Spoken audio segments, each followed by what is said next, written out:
vérité. Ragnar, lui, bon, il est un peu en pause. Donc, est-ce que si cette information pouvait être vraie, franchement, il serait l'homme le plus heureux.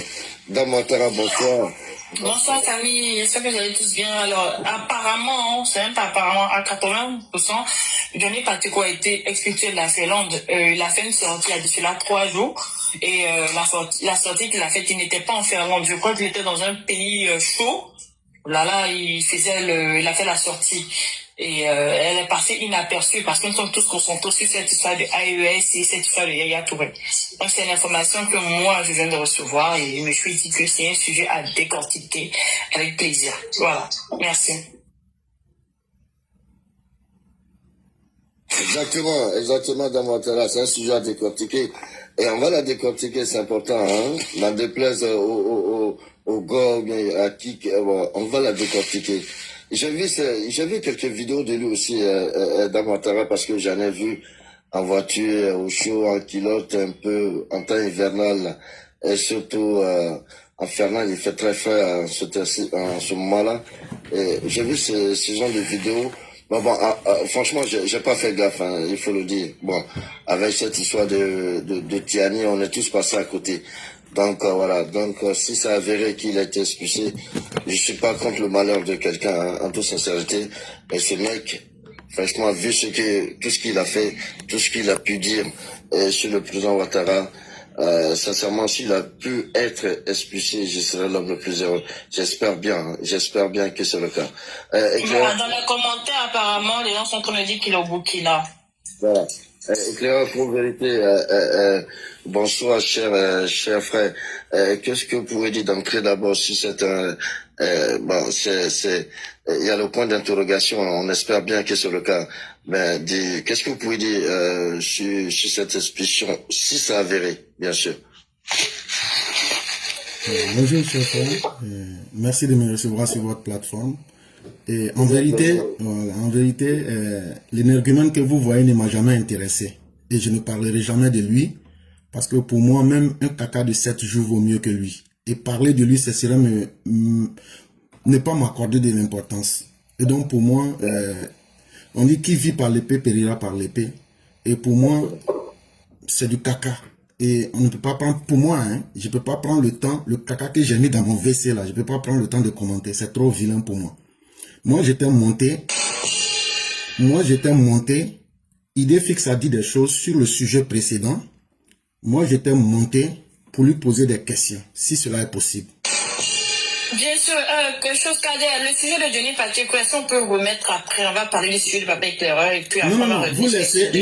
Vous laissez le sujet, mais Idéfix, par rapport au sujet précédent, avait dit des choses. Je voulais bien me renseigner avec lui. Juste il est monté pour des questions à poser à Idéfix. On laisse ce que tu as dit là, dans mon terrain. Juste que l'éclaireur finit avec Idéfix et puis on entame cette histoire de Johnny. Éclaireur, allez-y. Okay. On vous donne Idéfix et éclaireur. Bon, on va vous laisser au moins 10 minutes chacun et puis après nous on attaque notre thématique. Il n'y a pas de problème. Merci beaucoup. Bonjour Idéfix. Bonjour, je suis là. Ok, comment allez-vous? Oui, ça va. Donc, par rapport au sujet précédent, si j'ai bien compris si je résume votre pensée, en fait, les dirigeants ivoiriens, les dirigeants de la CEDEAO ne sont pas autonomes dans leurs décisions. Et parce qu'ils ne sont pas souverains, ils prennent leurs décisions avec des autres personnes. Alors que, vous avez bien dit, ceux qui sont au Burkina, Mali, Niger, quand bien même qu'ils soient des putschistes, ils sont dans une révolution. Et au nom de cette révolution, ils arrivent à prendre des décisions autonomes qui font qu'ils sont mieux que ceux qui sont les présidents de la CEDEAO. Est-ce qu'en résumé, est-ce que j'ai bien résumé votre pensée? Tout à fait, c'est ça, exactement ça. Ok, merci beaucoup. Le 24 janvier... Le 24 janvier 2022, lorsque Roch-Marc Kaboré a été chassé par Damiba, est-ce que c'était une révolution?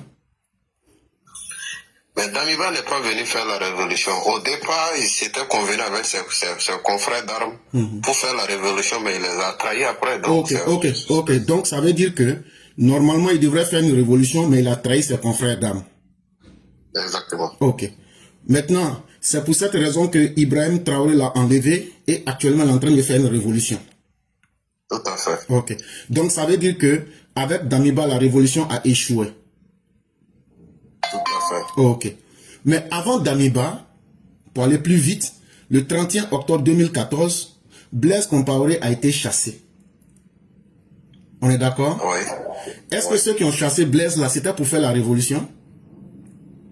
Non, ça c'est un soulèvement populaire, c'est pas l'armée. C'est l'armée qui fait la révolution avec le peuple. Ok. Donc on se comprend très bien. Pour moi, c'est des questions que je pose pour bien comprendre. Donc ce sont des soulèvements populaires. Ça, ce n'est pas une révolution. Non. Ok, il n'y a pas de problème. On va aller plus loin. En 1987, pour être plus précis, le 15 octobre 1987, Blaise Compaoré a fait un coup d'État. Et quelle était la raison qui a fait qu'il a fait le coup d'État à Thomas Sankara? Il a fait le coup d'État juste pour satisfaire les intérêts égoïstes de l'impérialisme. Juste pour mettre fin à une révolution de Sankara. Okay. Non, il faut comprendre ça. Non, ça va. Moi, je cherche à comprendre. Calmons-nous. Voilà, c'est exactement ça. Voilà. C'est pour mettre fin à une révolution. Ok. Donc, Sankara était dans une révolution et Blaise Compaoré est venu mettre fin à cette révolution. Tout à fait. Ok. Or, Blaise Compaoré lui-même, il dit, quand il a fait le coup d'État, son premier discours, il dit que la révolution menée par Blaise était mal conduite et que c'est pourquoi lui, il est venu pour recadrer, pour recentrer la révolution. Non, Sankara plutôt. Oui, c'est ce que je dis. La révolution qui était menée par Sankara était mal conduite et que c'est à cause de ça, lui, il a fait le coup d'État pour ramener la révolution sur la voie. Ok, c'est ça. Ok. Donc déjà, ça veut dire que la raison que vous aviez dit qu'il était venu pour satisfaire les impérialistes n'est pas vrai. Mais c'est que... Est-ce qu'il a mené une révolution? Non, allons doucement. Moi, je prends des faits factuels. Blaise Compaoré dit, c'est parce que Thomas Sankara est en train de faire patiner la révolution que j'ai pris le pouvoir pour venir redresser. Ça, c'est un fait qui est factuel. Il n'a jamais dit qu'il faisait le coup d'État de 87 pour venir faire plaisir aux impérialistes. Mais on va aller un peu plus loin encore. En 1983, pour être plus précis, le 4 août 1983, comment s'appelait le mouvement que Blaise Compaoré a mis en place après son coup d'État contre Jean-Baptiste Ouédraogo? Comment s'appelait le nom de ce mouvement? Sankara, pas Blaise Compaoré. Sankara, pardon, oui, Sankara. Comment s'appelait le mouvement? Et le CNR. Ce qui veut dire le Conseil national de la révolution. Tout à fait. Ok, donc le Burkina était en révolution. Mais, mais avant le CNR, il y a eu un autre mouvement qui s'appelait le CSP, le Conseil de salut du peuple. Oui. Et ça, quel était son rôle? Non, ça c'était le mouvement de Jean-Baptiste Ouédraogo qui a descendu au CISRO pour... Oui, effectivement, mais quel était leur objectif? C'était de faire le bonheur du peuple burkinabé ou bien juste une révolution? Non, lui, il n'était pas dans la révolution, c'est tout à fait... Sankara était son premier ministre, non? Si c'était la révolution, Sankara n'allait pas lui faire le coup d'État, il ne faisait pas la révolution. Ok. Donc, ici, par rapport à tout ce que vous avez dit, c'est que tout le monde comprend ici. Ça veut dire au Burkina, il y a des gens qui font des soulèvements populaires. Vous l'avez dit ici. Eux ne sont pas des révolutionnaires. Et il y a des militaires qui sont des révolutionnaires. Est-ce qu'on est d'accord sur ces deux paradigmes? Oui. Ok. Maintenant, qu'est-ce qui fait que, parce qu'on a déjà démontré 3 ou 4 fois, il y a d'autres qui ont fait des coups d'État à d'autres, parce que la révolution soit mal conduite. Maintenant, qu'est-ce qui fait que la révolution même ne marche pas depuis? Parce qu'on pouvait aller plus loin dans cet exercice pour commencer depuis le 3 janvier 1966 avec le président Maurice Yameogo, mais qui a fait un coup d'État à cette date-là. Non, pardon, c'est Yameogo. Maurice Yamego était le premier président et son 3 janvier 1966, il y a eu un soulèvement populaire. C'est Sangoulé Lamizana qui l'a enlevé. Non, s'il y a eu soulèvement, c'est à la suite du soulèvement, c'est comme le cas de Blaise. Donc là aussi on peut classer ça, voilà, on peut classer ça aussi parmi les soulèvements. On est d'accord avec? Oui, cet événement est manifesté au Burkina chaque année. Ok, il n'y a pas de problème. Donc, tout le monde comprend la structure de la gestion au Burkina. Maintenant, prenons uniquement les révolutions pour qu'on se comprenne bien. Qu'est-ce qui fait que les révolutions échouent et que d'autres coups d'État suivent des révolutions jusqu'à ce qu'on se retrouve aujourd'hui en 2026? Parce que si les révolutions pouvaient donner des résultats, Blaise Compaoré n'aurait pas fait de coup d'État à Thomas Sankara.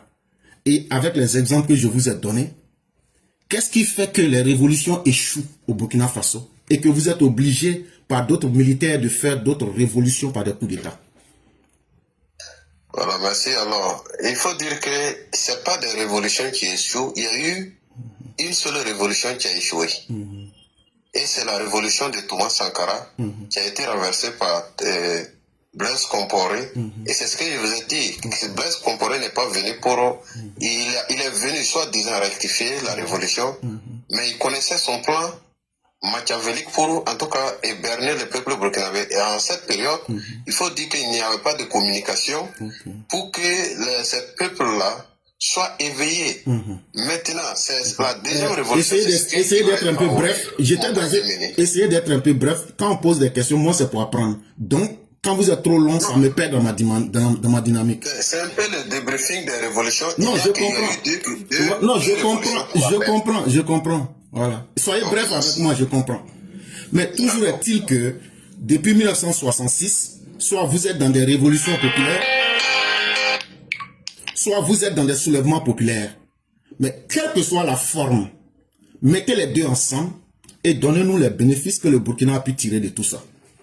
Désolé, j'ai eu un appel, non, il est rejeté. Alors, je vais répéter. Voilà, je vais répéter. Depuis 1966, comme vous l'avez bien dit devant les uns et les autres ici, soit c'est des soulèvements populaires, soit c'est des révolutions militaires. Quand vous mettez tous ensemble, quels ont été les bénéfices pour le Burkina?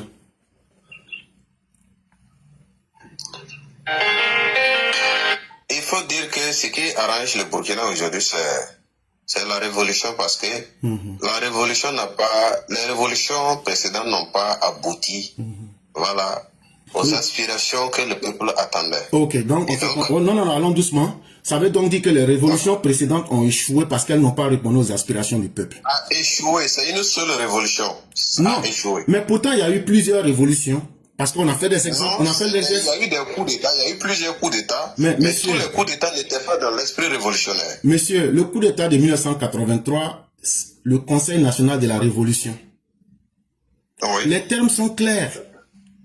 Vous n'allez pas me dire que le CSP n'est pas là pour le salut du peuple. Quelque chose qui est là pour le salut du peuple, c'est parce que le peuple ne voyait pas son salut que le 7 novembre 1982, il y a eu le coup d'État de Thomas Sankara contre Jean-Baptiste Ouédraogo. Donc, arrêtons de jouer avec les mots, soyons concrets. Pour vous dire la vérité. Non, attendez, monsieur, attendez. On se comprend, mais soyez calme. Arrêtez de tromper les gens. Que vous parlez de arrêtez de tromper les gens. Calmez-vous. C'est pas beaucoup parler, c'est pour éclairer les gens qui nous écoutent. Calmez-vous. Quand vous bernez les gens avec vos histoires de soulèvement populaire, avec vos histoires de révolution, j'ai mené cet exercice avec vous pour vous prouver que vous êtes dans du flatus vocis. Parce que tous les coups d'État qui ont été faits, tous ils sont sortis pour dire, on vient faire ces coups d'État-là pour apporter du bonheur au peuple. Ça là, c'est clair comme l'eau de roche. Mais c'est parce que depuis le coup d'État de 1966, quand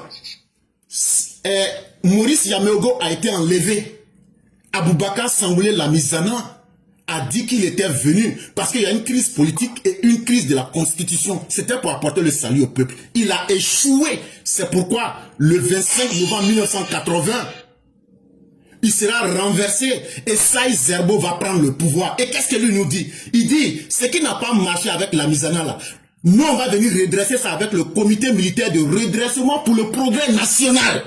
Frère, ne vous amusez pas avec nous. Nous connaissons l'histoire véritable de l'Afrique et de nos pays. Mais mieux, Saïd Zerbo, qui prend le CNRPN, le Comité National de Redressement pour le Progrès National, c'est parce que celui qui l'a précédé n'était pas capable de faire cela.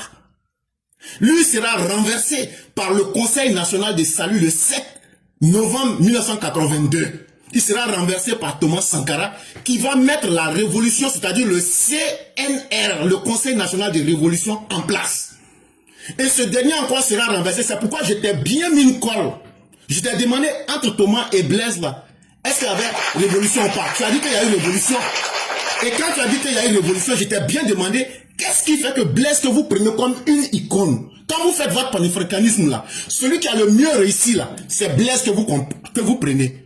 Et celui aujourd'hui qui prend pour modèle Blaise Thomas Sankara là, c'est Ibrahim Kaka qui est actuellement au pouvoir. Or, il se trouve que Thomas Sankara a échoué dans sa révolution et c'est Blaise qui devait venir rectifier cela. Et donc, ça veut dire tout naturellement, si on pose des prémices, ça veut dire que celui qui est là actuellement va aussi échouer. Parce que c'est le modèle de Thomas Sankara qu'il est en train de mettre en place. Et tout comme aussi, si je vous prends vos révolutions populaires, ou bien vos soulèvements populaires, ça n'a abouti à rien. Donc, monsieur, je vais vous dire quelque chose et retenez-le très bien. Moi, je ne monte pas sur les panels pour perdre mon temps. Je vous ai bien écouté. Que ce soit les soulèvements populaires, que ce soit vos prétendues révolutions, rien n'a marché depuis 1966 et rien ne marchera même en 2026. C'est pourquoi vous avez aujourd'hui un populiste de bas étage qui s'appelle Ibrahim Kaka qui est en train de perdre le temps au Burkina et il y a quelqu'un qui va lui faire un coup d'état comme de la manière Blaise Compaoré a fait un coup d'état à Thomas Sankara. Thomas Sankara qui a été un incapable à faire marcher la révolution. Or, il se trouve que c'est le même modèle que aujourd'hui Ibrahim Kaka est en train de copier parce qu'il dit que son idole... Calmez-vous. Ce jeu-là, ça ne marchera pas avec moi. Vous avez parlé pendant des heures, on vous a écouté, calmez-vous. Ne tombez pas en épilepsie. Ne tombez pas dans votre épilepsie. Ça ne fait pas de problème. Calmez-vous. Ne soyez pas épileptique. Calmez-vous. Ce jeu-là ne marchera pas avec moi. Vous avez suffisamment trompé les gens. Calmez-vous. Pendant des heures, vous avez parlé. Pendant des heures, vous aviez parlé. Mais pourquoi maintenant vous êtes allergique à ce que je dis? Parce que c'est tellement clair et simple. Calmez-vous, je vais dire clairement ce que j'ai envie de dire. C'est de cela qu'il s'agit. Vous avez parlé pendant des heures, les gens vous ont écouté. Et si ce que je dis là, si vous êtes intelligent et courageux, écoutez-moi d'abord. C'est de cela qu'il est question. Mais c'est trop, on nous a donné... Voilà, parce que ce que je dis là, c'est tellement factuel que tu ne pourras pas démentir. Donc laisse-moi aller au bout de mes idées. Ce que tu gênes actuellement, parce que je suis en train de mettre ton cul dehors, tu es en train de parler beaucoup. J'ai dit, il n'y a pas de problème, mais les gens ont suivi et les gens comprennent de quoi il est question. Si tu n'es pas paniqué, tu dois te calmer. Si tu n'es pas paniqué, calme-toi, je vais vite faire le processus. Calme-toi, ne nous perds pas le temps. Ça va? Voilà, je vais vous éduquer gratuitement. Calmez-vous, je vais faire ça sans vaseline. Calmez-vous. Et donc, on continue l'exercice. Vous, dans vos propos, vous dites donc que si les Ivoiriens, je vous ai très bien écouté pendant des heures, que les Ivoiriens devraient se lever pour faire des révolutions et des soulèvements populaires. Que parce que les idées de Alassane Ouattara ne sont pas représentatives de la majorité. Et que c'est à cause de ça, des gens comme les cadres et ceux qui sont sur le panel, vous parlez, mais ça reste sur TikTok. Très bien. Comment chez vous-même depuis 1966? Parce que quand tu as parlé de soulèvement populaire, tu as parlé de révolution. Mais je t'ai attrapé encore. Comment se fait-il que chez vous au Burkina, depuis 1966, c'est-à-dire depuis le 3 janvier 1966, je t'ai piégé, je t'ai demandé le coup d'état de Maurice Aboubacar Sanglé Lamizana. Tu m'as dit que c'était un soulèvement populaire et on a fait des exemples ensemble, mais aucun n'a marché. Et toi, en tant qu'un malhonnête, tu viens nous dire non, on n'a qu'à aller faire ça. Tu ne trouves pas que c'est malhonnête? Parce que de tous les soulèvements populaires, rien n'a marché. Mais comme toi, parce que vous êtes analphabète, aujourd'hui vous pensez que vous des analphabètes, vous pouvez nous montrer notre feuille de route. C'est ça qui va nous faire rentrer maintenant dans le deuxième processus. C'est quoi la souveraineté? Tu as dit dans tes propos que voilà ce que les Ivoiriens devraient faire. Et que tu as dit aussi que la CEDEAO, les chefs d'État qui y sont, prennent leurs décisions avec je ne sais qui. Mais ça, c'est ton problème. Mais c'est aussi ça la souveraineté, cher frère. Les carabistouilles que toi tu dis, les soulèvements populaires, la coup d'État, là, ne pas les faire est de la souveraineté. Quand la Côte d'Ivoire refuse le coup d'État, là, c'est notre souveraineté. Quand la Côte d'Ivoire dit, nous on n'est pas des analphabètes comme vous, les moutons et les âmes du Burkina, c'est aussi notre souveraineté. Quand notre chef d'État dit, nous n'allons pas coopérer avec des États putschistes qui font coup d'État depuis 1966, c'est ça aussi notre souveraineté. Comme de la même manière, vous décidez de faire des coups d'État pour faire patiner votre pays sans jamais apporter de résultats. Parce que vous ne serez jamais capable de nous dire que les coups d'État ont des bénéfices. C'est comme ça que de façon souveraine, nous on a décidé qu'on ne va pas faire ce que vous faites. Voilà ce qu'on appelle la souveraineté. Donc si vous êtes fiers d'être les États maudits de l'Afrique, si vous êtes fiers d'être les pays qui produisent les analphabètes, le Niger, le Burkina Faso et le Mali, si vous êtes fiers de produire... Oh, ferme ta sale gueule d'âne, ça suffit. Animal ambulant, ça suffit. Je suis monté, c'était pour te dire que tu ne connais même pas ton pays, parce que tu ne fais même pas une analyse critique de l'histoire de ton propre pays. Et il a fallu un homme comme moi pour venir te redresser et montrer que tu es dans le fond. Tu dois être capable de te calmer pour que je t'enseigne gratuitement. Cet exercice ne marchera pas avec moi. Plus tu vas te calmer, je vais t'instruire gratuitement. C'est de cela qu'il est question. Voilà. Et donc tu vas te calmer, ton épilepsie, ça suffit. Ça va, on t'a bien compris. Je suis en train de faire sans vaseline et je crois que ça se passe très bien. Et tu vas te calmer parce que tu es surexcité. Et tu es surexcité et ça ne sert à rien. Donc tu vas te calmer. Voilà. Tu vois que ça se passe très bien. On n'est pas dans le désert sahélien où on peut se disperser. Il faut se calmer. Des États en souffrance. On n'a jamais vu une association d'États pauvres du Sahel qui ont pu apporter quelque chose à l'Afrique et ce n'est pas maintenant que ça va commencer. Et ce ne sont pas les pays qui produisent des analphabètes que la Côte d'Ivoire va suivre. Un des pays les mieux alphabétisés de l'Afrique de l'Ouest. Et des idiots comme vous, prenez votre temps. Des gens qui ne connaissent même pas l'histoire de leur propre pays. Tu ne pourras pas me distraire, frère. Des gens qui produisent que des analphabètes.